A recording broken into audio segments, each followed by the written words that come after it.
Hi guys, it's France. Welcome to this journal on Monday, week 132. As you can see, I took my journal apart because I want to redo the binding now that it's getting a bit more full. And this is a little demo that I did during my last art journaling class, so I need to cover that up. And I'm using gesso.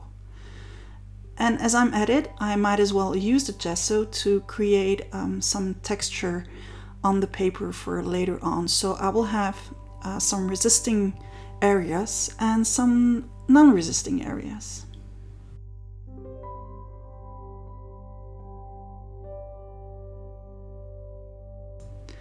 I took out a couple of tags that I'm going to stick down using matte medium.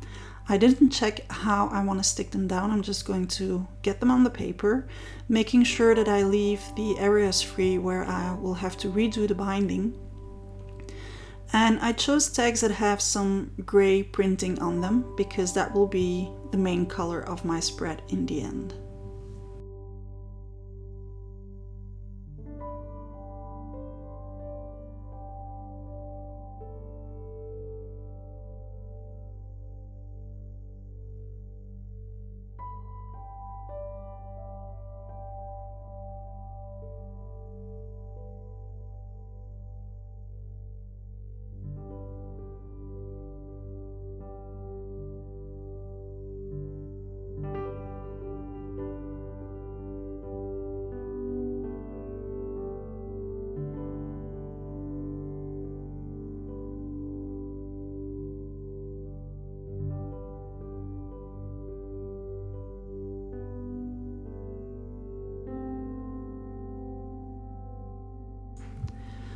Again, I'm going to create some resisting areas and some wider areas using gesso that I'm diluting just a little bit with water.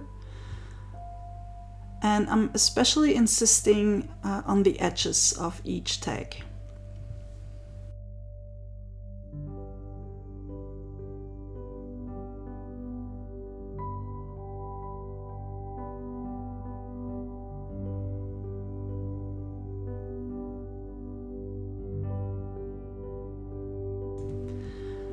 I'm very sorry about the changing in lights during this video. We had a shiny rainy day here today, so I didn't know if I had to close the blinds because then it would be too dark.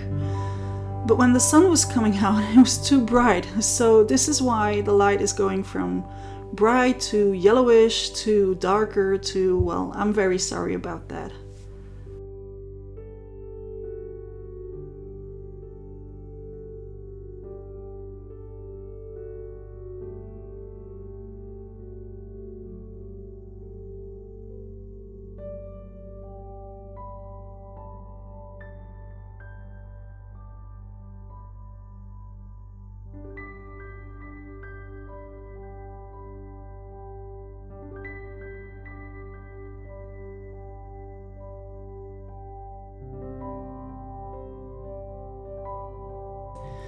I prepped a piece of kitchen roll that I'm using as a mask, and then using a stencil, I'm going over it with clear modeling paste.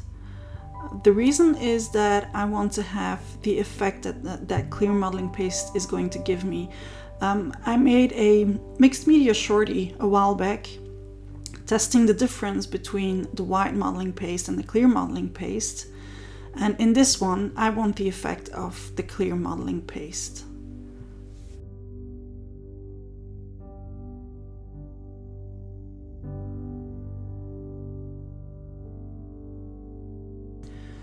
I'm prepping some glaze that I'm going to mix up with fluid acrylic.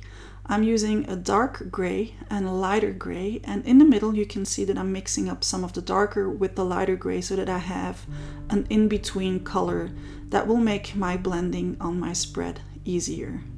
And I'm also adding a little bit of water to make sure that it's fluid enough to get some drippage going on.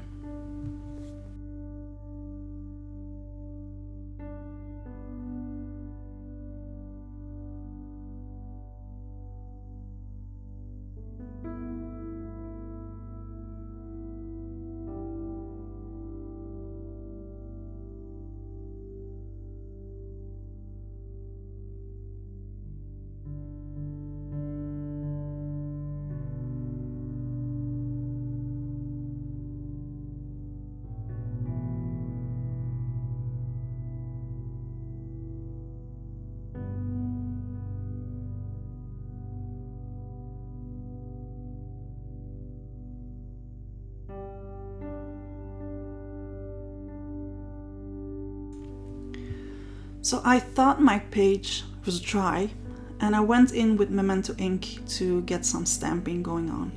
Now, Memento ink does resist water if it's completely dry before you go in with water, but my spread wasn't dry and I didn't have the patience for it to dry completely. So, well, it's going to disappear all when I go back in with water because it didn't have enough adherence to the paper, but that's okay. I'll just restamp it later on.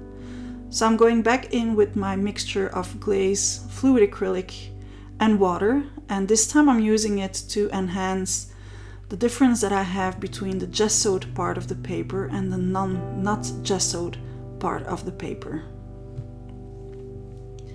This is what in the end will make all that texture that is going on the page come out and pop.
I'm remixing glaze with acrylic paint. This time I'm using a different color, and if you want to have all the references of the colors that I'm using, click on the link in the description of the video. It will take you straight to the blog post concerning this journal on Monday.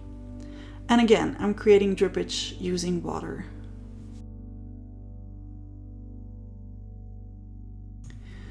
Now in this mixture I added more glaze and a little bit less fluid acrylic because of the syrupy consistency of the glaze. If I heat it up long enough, I will get some very slight bubbles into it. That's because of that syrupy consistency of the glaze.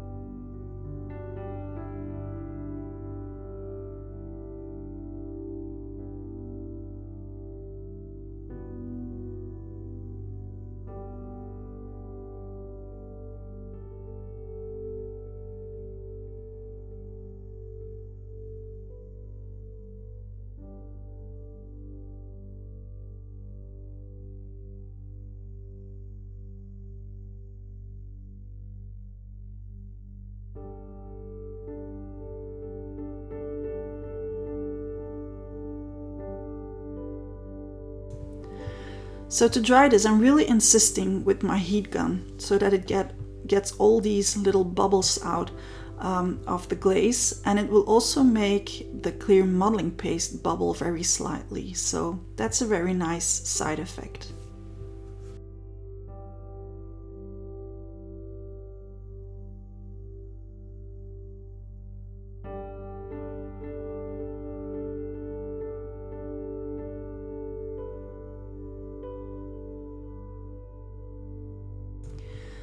Now that everything is completely dry, my workspace as well, I can go in with a charcoal pencil and make all these tags come out of the surface again by adding some shading around and then blending it with a blending stump.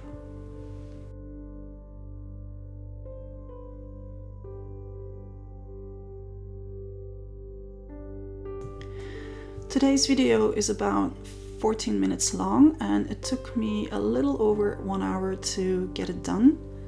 So don't be fooled by the movements of my hand. I don't really move that fast in real life. Quite the contrary, actually. I work pretty slowly, which surprises a lot of people when they're working with me in a workshop. I'm a slow worker, so don't be fooled by the speed up images during the videos.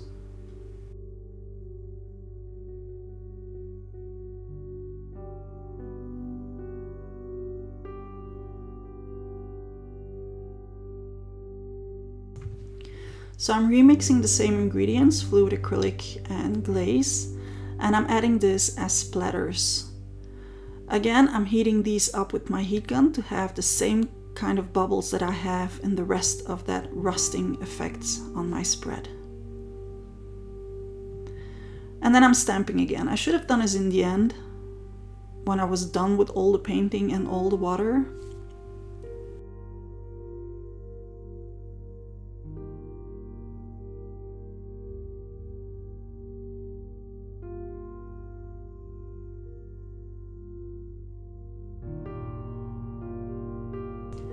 I have this slightly blue edge around my spread from a previous page, which I don't want to have. So I'm going in with Distress ink, Black Soot Distress ink, to cover that up. Now I have to be careful that the backside of my page doesn't turn all black. That's why I keep cleaning my workspace in between.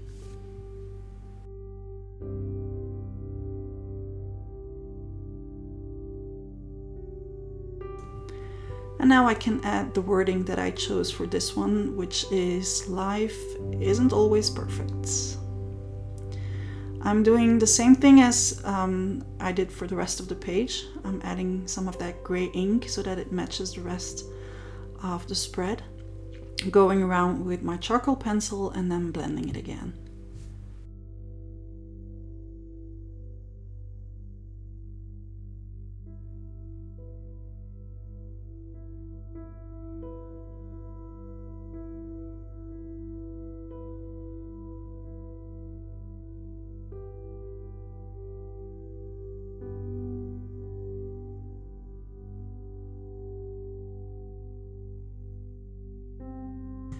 When I started my spread, I really wanted to pay attention to that center fold because I still have my binding to do.